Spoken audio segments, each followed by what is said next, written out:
It's been a tough road out of lockdown for Sydney's hardest hit areas. I love being part of Western Sydney. I don't shy away from that. I tell people proud and loud that I am from Western Sydney. I'm a proud Western Sydney boy. I'm a battler. The past 3 months are still fresh for Ali Farage, who's been helping struggling families around Sydney. COVID was rampant. We did know many families who did have it, and my own brothers and sisters had it. My cousins had it. Uncles and aunties had it. Some of them were, admitted into hospital. Ali works for the Greater Western Sydney Football Club, which along with community groups have been delivering freshly cooked meals to people stuck in their homes with COVID. Just like the pandemic over the last 3 months, we've been battling away. I know we've been under restrictions, but our community is proud, our community is resilient. We've delivered close to 10,750 meals so far, and people are just reaching out and they're very grateful. Isolation has just begun for 16-year-old Salem Zakaria, who came down with COVID recently. 4 other family members also tested positive. It was very, very, very hard because, we've been very sick. We don't know anyone bring us medicine or something. The volunteers coming to their aid. She said a lot of things that they bring for us. Thank you. It makes me happy. Thank you very much. It's a careful operation with community volunteers keeping a safe distance. It's Audrey from Lighthouse Community Support. How are you going?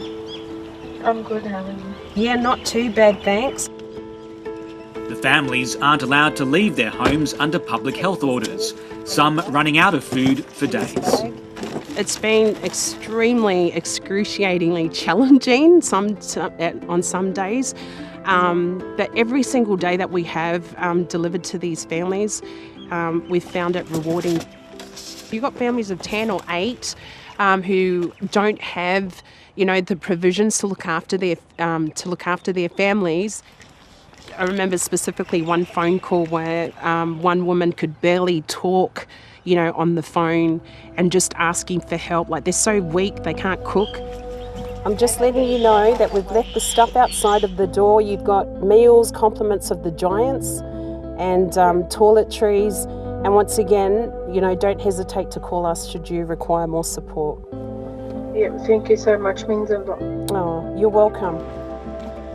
The gratitude as well that we get from these families, afterwards, whether it's through a text or a phone call, it brings tears to your eyes because you can actually feel their struggle, their pain and their suffering. GWS players have rallied to the cause. Personally, I really think it's important to give back to our community. They are so important to us, getting us over in line on game day. We are a really big family, and when anytime anyone in your family is doing it tough, you want to drop everything and help them. Hashim Homsi is still shell-shocked from his ordeal during lockdown. As a funeral director, he witnessed grief and loss amid hundreds of deaths. The pressure forced him to quit the job. There was many times I went home and I cried, and I cried many nights.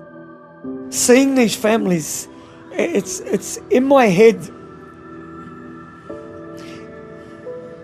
It's in my head for a very long time. Hashim and his wife also fell ill with COVID. That was one of the scariest moments of my life. Knowing as a funeral director how many people were dying of COVID. The food deliveries were a lifeline. It made us feel safe, and it made us feel like there was somebody out there that genuinely cared. It's clear many in these parts of Sydney won't easily forget what they've endured, but Ali Farage from the Greater Western Sydney Giants feels confident that communities can and will recover. The people of Western Sydney and the South West are very proud people, and they're not going to sit back and lay down and say, I've been defeated, but actually they're going to get back up and fight that fighting spirit, and we will get back on our feet.